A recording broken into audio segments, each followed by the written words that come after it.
The year is 1973.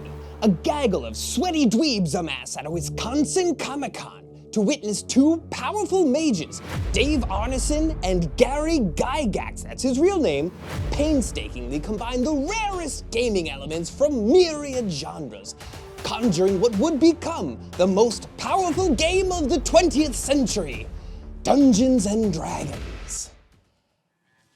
It's just me, guys, it's Jesse. For the uninitiated, a game of D&D is more like a private improv show than a board game.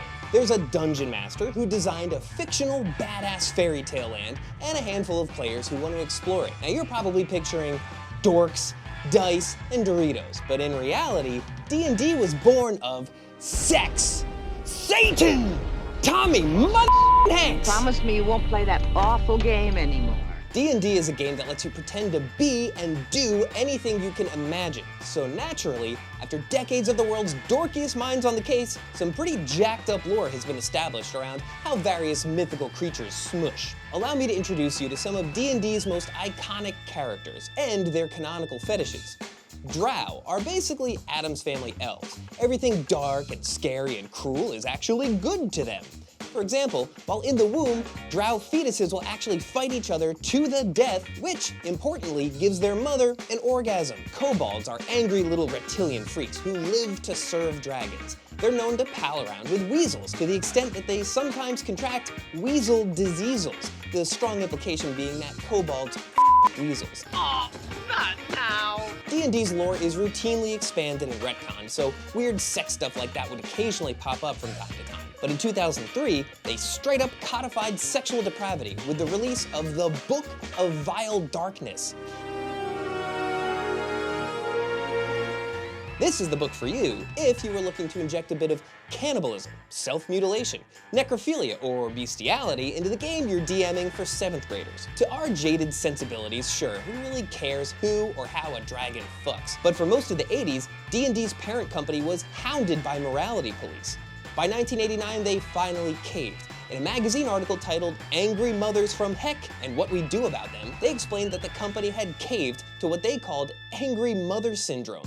Going forward, they vowed to make their manuals all G or PG rated. Now, I've pored over the 1977 Monster Manual and a 1994 second edition to see what exactly they've taken from us. The updated versions were, to quote a calculator, boobless. The majestic harpy who once stared boobily into your soul is now force-choking a bone to cover up her nips. The ferocious were-tiger threw on an oversized shirt to cover up her 8 distinct breasts, making her look more like a pissed-off cat's understudy than a badass shape-shifting lycanthrope. Even the comely, cunning Meredith, general of the Blood War, is wasting 2 of her 6 arms on a 2-handed blade, all for the sake of modesty. Meanwhile, the intellect devourer, this gigantic saber-clawed ballsack, remains virtually unchanged between the 2 editions. Double standard much? But cartoon boobs were just an unfortunate casualty in a much larger war. A war of good versus evil. A war for the very souls of the youth of this great Christian nation. Throughout the 80s, there was a contingent of parents and nosy little freaks from the religious right who insisted that D&D was a tool of the devil. This bona fide Satanic Panic was immortalized in a 1985 60 Minutes episode where they asked the tough question. Leave the dice. I've never seen dice like these. All different sides. What, 6-sided. What's the point in that? In a masterstroke of both sidesing, they interviewed a parade of quacks and cops who were convinced that the game was grooming kids for various evil purposes. There was Patricia Pulling, who founded Bothered About D&D, to promote the idea that the game encouraged devil worship. She became a police consultant, telling cops around the country to interrogate teens by asking, "Have you read the Necronomicon?" Then there's this muppet-faced little pervert, Dr. Thomas Radecki, who claimed he had hard evidence that D&D was responsible for untold numbers of gruesome deaths. For instance, one case, the parents saw their child summon Dungeons and Dragons demons into his room before he killed himself. Compelling stuff. It's barely relevant, but I have to note that this dude lost his medical license because he was caught giving drugs to drug addicts in exchange for sex.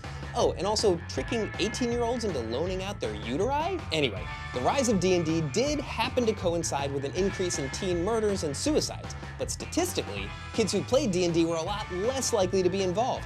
To say D&D caused violence in 1980s America is like saying Tamagotchis killed Princess Diana or Shrek did 9/11. Here's how Gygax put it on 60 Minutes. This is make-believe, and nobody's murdered, and there's no violence there. I mean, to use an analogy with another game, who is bankrupted by losing a game of Monopoly? Nobody is, because the money is make-believe, the property is make-believe, and the bankruptcy is make-believe. He was stoically condescending throughout an entire decade-long Satanic Panic. Every time lazy cops or desperate journalists tried to link D&D to some local tragedy, interest in the game spiked nationwide in a sociological phenomenon known as yeah, no shit. There was one time when they self-censored, scrubbing the words demon and devil from the monster manual, and that was due in part to one man. TJ, what am I doing here? Well, no, not Tom Hanks, but we'll get to him. William Deere did just as much to drive the 80s morality freakout as did the squares from the 60 Minutes interview. He was a private investigator hired by the parents of Dallas Egbert, a 16-year-old Michigan State student who went missing for a few days in 1979. Acting on leads from local police and a campus newspaper, Deere popularized the sensational tale of a boy driven mad by the ghosts and ghouls planted in his brain by a powerful and reckless dungeon master in the labyrinthian steam tunnels deep within the bowels of the university. In reality, Egbert had a good old-fashioned freakout and ran away to a friend's house. But America preferred the whole spooky, scary brainwash story. A popular book about the fictional incident was published called Mazes and Monsters. They even turned it into a movie starring a young Tom Hanks about the scourges of this terrifying game. Game? Game. Game.